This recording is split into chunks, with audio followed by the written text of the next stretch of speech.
O my Lord, make me brave, and make my task easy for me, Faith, step onto the cloud of Islam, and you will discover the light of you, and the cloud of Islam will carry you. Christian says, look, before Jesus, God did not incarnate. After Jesus, he will not incarnate. He is the only incarnation. It means the only time that God came into the world as a man, he came in the form of Jesus Christ. The Muslim, he says that God does not incarnate at all. He doesn't have to become a man to understand the problem of man. The Creator knows what he has created. The only parting of the ways between the Muslim and the Christian is the divinity of Christ is not God. We say such a person is a prophet of God. You must love them, respect them, revere them, follow them, but worship none but God, the Father in heaven, who is the real God.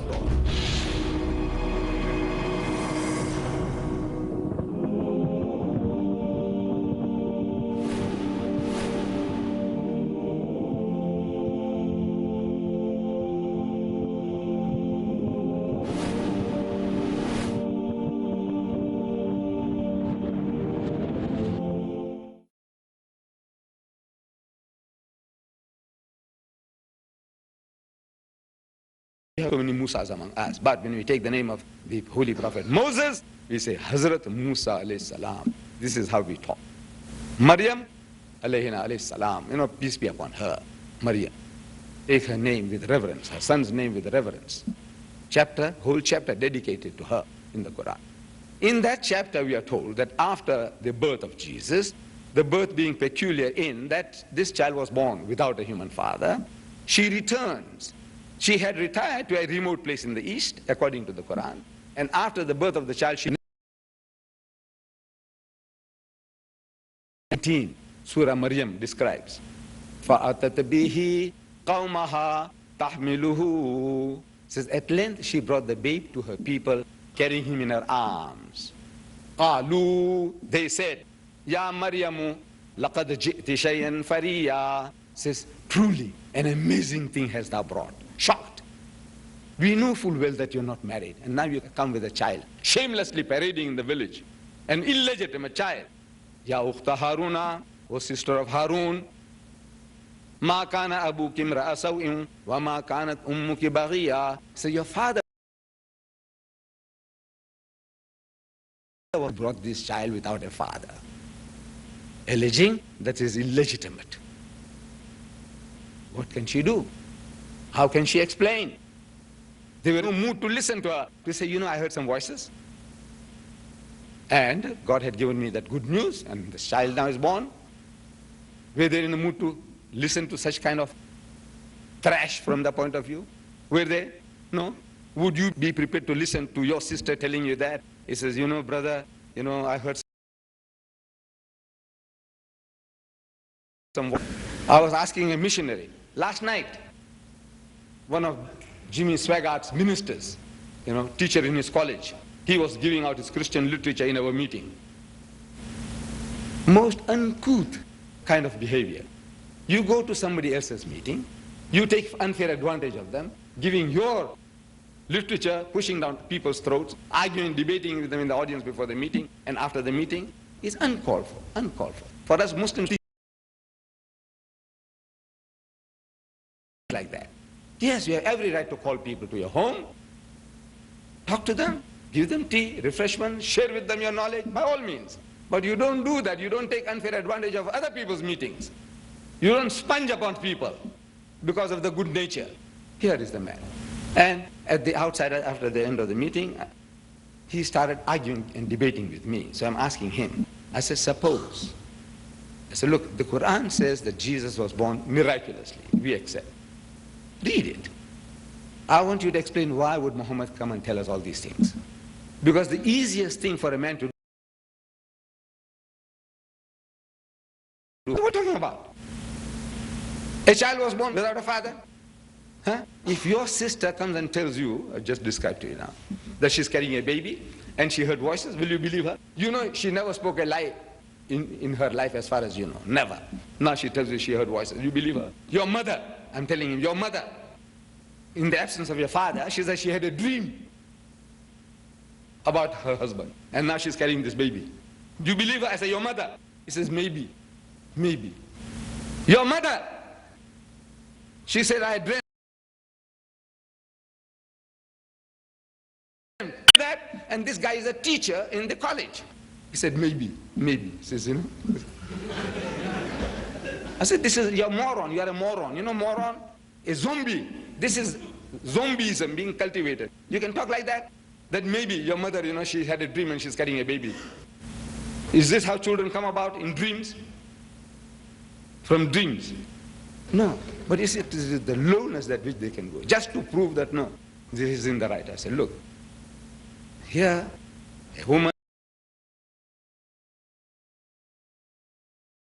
we agree, we believe. 1,000 million Muslims, no arguments. We don't argue, we accept, because we know this mighty messenger of God had no reason to lie. What was he getting out of this? The easier way would have been to ridicule. So don't be a fool, man. What are you talking? Your sister, your mother, if she told you that, you believe her? He says, no. So how can you believe this Jewess 2,000 years ago? No, but we believe. Because who testifies? God is speaking through Muhammad, telling us, so we submit. Amanna Saddaq.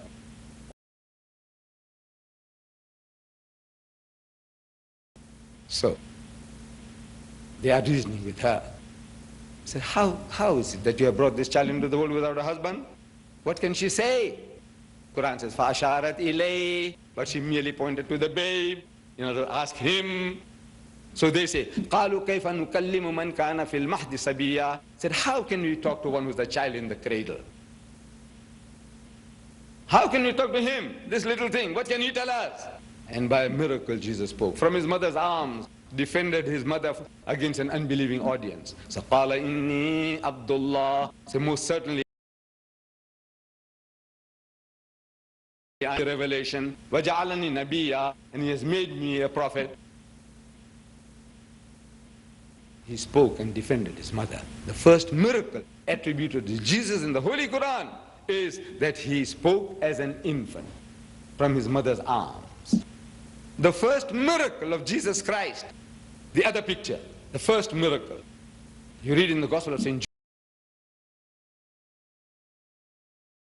John, with marriage feast at Cana. And they run short of wine, W-I-N-E, wine. So his mother comes to him and says, son, look, these people are in a problem. They have run short of wine. Help them out. Believing that he's got mysterious powers to help these people solve the problem. So Jesus blurts out, he says, woman, what have I to do with thee? My time is not yet. Woman. In the whole of the 27 books of the New Testament, not once does he call his mother, mother. Woman. This word woman he uses for the prostitute. Same word. You see, the woman who was caught in the act, they bring her to Jesus. They say, look, this woman, we caught her in the act. What must we do to her? They're putting him to the test. They're trying to get him embroiled with the government or with the religious authorities. Either way, he loses.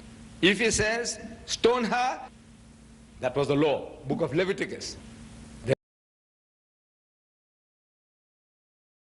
As a man of God, he must abide by the law. Stone her. And they would have stoned her and killed her. And if they were apprehended by the law, by the government, they said, look, our Messiah told us to. This is what our Messiah said. So he's in conflict with the government. Because adultery was not a capital crime in the Roman Empire, nor is it today in Christendom. It is not a crime at all. Adultery is no crime. Did you know that? Adultery is not a crime in any Christian nation on earth.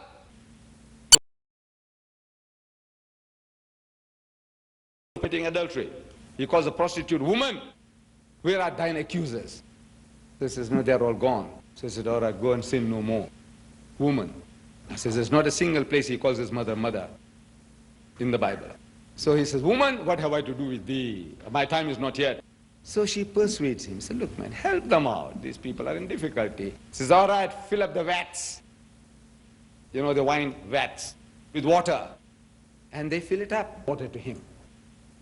Because there is a law involved. You drink 5% alcoholic drink, 5%. After a while, your senses are getting dull. You need 10% to make you feel that it's alcohol, something to give you a kick. Then you need 20% to make you to feel there is something potency in it. You have to increase the alcoholic content to make you feel that it's better than the previous one, it's better than the previous one. If you give such a quotation. And he's telling us in his book called Alcohol. This is he's telling us, and I have no reason to contradict him unless you have. He said there are 11 million drunkards in America, 11 million drunkards. And 44 million heavy drinkers. Get that book, small book. I have a sample here, I think. Alcohol. 11 million drunkards and 44 million heavy drinkers. And he says, to me, there's no difference between the two. Means 55 million drunkard, as far as Jimmy Swaggart is concerned. In my country, they don't call them drunkards. It's an insult. A guy can punch you on the jaw if you call him an man is sick. This is a sickness. He needs treatment. It's not a sin. Alcohol is not a sin, it's a sickness. Jimmy Swaggart calls a spade a spade. He said drunkards. 55 million drunkards in America.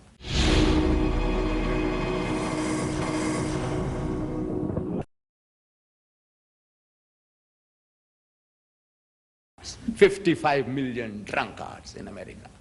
11 million drunkards and heavy drinkers. I make no difference. I said, yes, brother. I said, go a step further. Islam will take you a step further. He said, even your social drinkers are on the same level.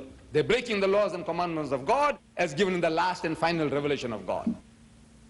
The Holy Prophet Muhammad, he said, whatever intoxicates in greater quantity is forbidden even in smaller quantity. No excuse for a nip or a tot. The Holy Quran says, Ya ayyuhallazina amanu, O you who believe, innamal khamru, most certainly intoxicants, wal maisiru, and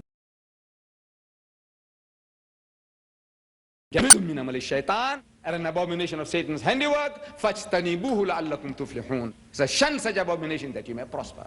And one pronouncement, he created the biggest society of teetotalers in the world. 1,000 million Muslims, as a people as a whole, they don't imbibe that filth. We have our black sheep. We are not all angels. We know some Muslims can bring the Christian under the table. That you know. We are ashamed of it. But as a people as a whole, the biggest society of teetotalers, people who don't imbibe, are the Muslims. You perform 1 million miracles and you can't change people. Here, without any miracles, he transforms nations. This is a miracle. What miracle are you talking about? So, Quranic first miracle of Jesus, he spoke and defended his mother against an unbelieving audience. The first miracle of Jesus, he turned water into wine. Since then, wine has flowed like water in Christendom. And there's no way out. The preachers, the wine, if it is good enough for our God, it's good for us. Good logic. If it's good for your God, it's good for you. He says that was pure grape juice. I said, it is the same wine wine, your Christian scholar says. Wine wine in Greek as the Lot, the prophet Lot, according to the Bible. He drank and cohabited with his daughters, committed incest night after night. Same wine in Greek, that wine and this wine. I said, the only way out is here, the last and final revelation of God. Jesus Christ tells you that I have yet many things to say unto you, but you cannot bear them now. You haven't got that capacity. You're not fit to receive solution to all the problems that I can give you. I can solve all the problems of mankind till doomsday, but you are not fit. Howbeit, when he, the Spirit of truth, is come, he said, he will guide you into all truth. He hear, that shall he speak, and he shall declare unto you the things that are to come. He shall glorify me. He said, that Spirit of truth is Muhammad. And he truly glorified Jesus by absolving him from the calumnies of his enemies, his mother as well as Jesus. And the Christian world can never repay Muhammad for what he has done. What Muhammad has done for Jesus and for his mother. He is the true comforter, the true advocate of Jesus Christ.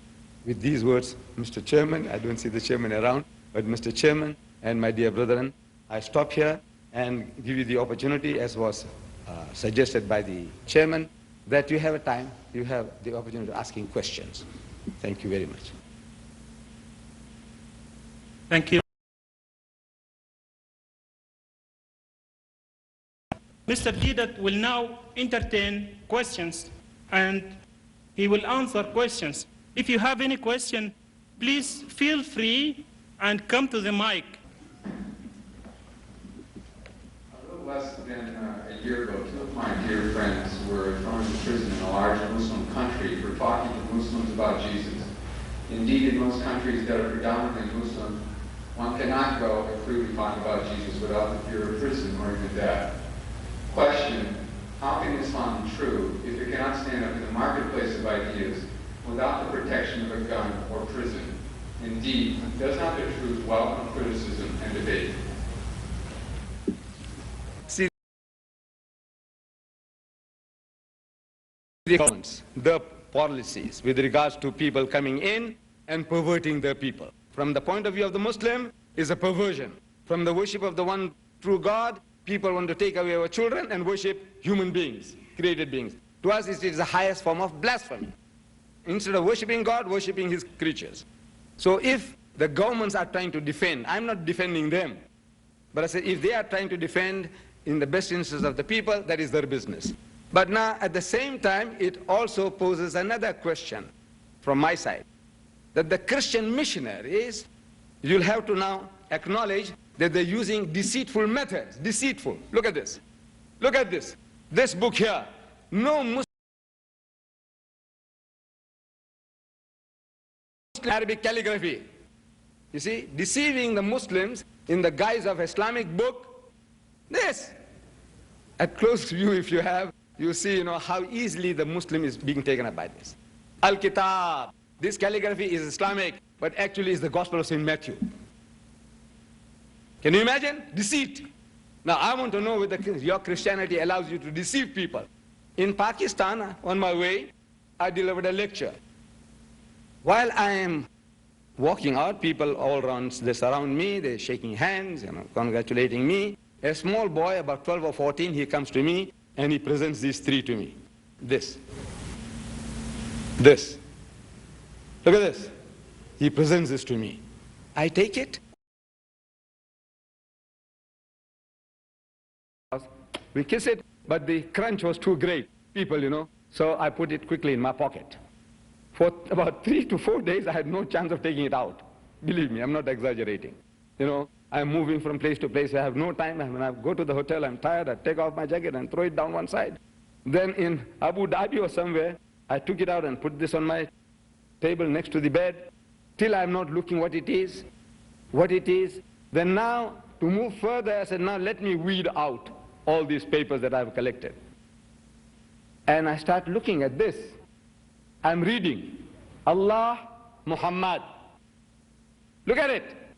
Allah, Muhammad. I'm reading, Allah, Muhammad. I turn the back, it's calendar. Another one.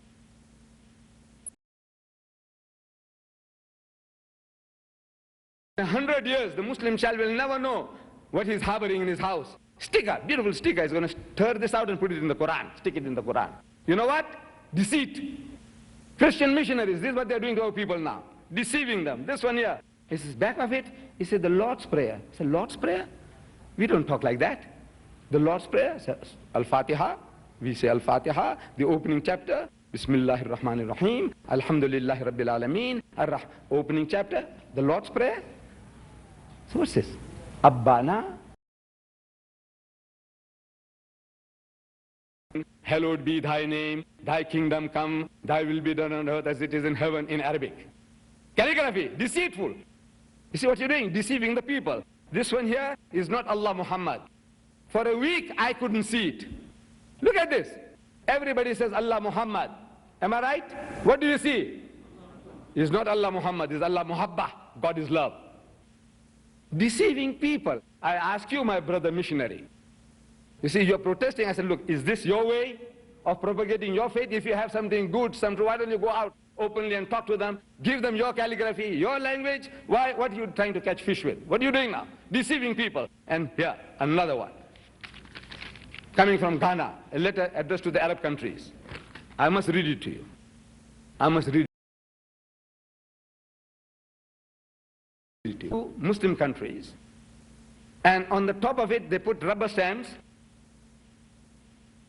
This is asking now, do you think that if I send you bigger parcels, about twice or thrice the sizes I sent you with our franking stamp, which has the name Islamic Madrasatul. Islamic Madrasatul. I don't know what it really means. But as soon as the postman, the government man says, is there Islamic Madrasatul inside? Your religion allows you to deceive people like that? In the guise of, Jesus Christ truly described them. He says, beware of false prophets who come to you in sheep's clothing, but inwardly are ravening wolves. They're trying to deceive you. You must be beware of them. So, brother, I'm not defending my Arab brothers. In Pakistan, you have the freedom there. Pakistan, your missionaries are making inroads. In Bangladesh, you have the freedom there. In India, you have the freedom there. See? In Indonesia, regulations, but you're still getting through. Look, by deceit, by post, by radio, you're getting through. So what are you complaining about? What is your complaint? We have a legitimate complaint. Books that the Christians write. Every book. Inside, why I became a Christian. Sultan Muhammad Paul. When you flip the pages, verses from the Quran. For the Muslim, these verses are sacred, sacrosanct. Every child, every grown-up will kiss it and put it next to the Quran.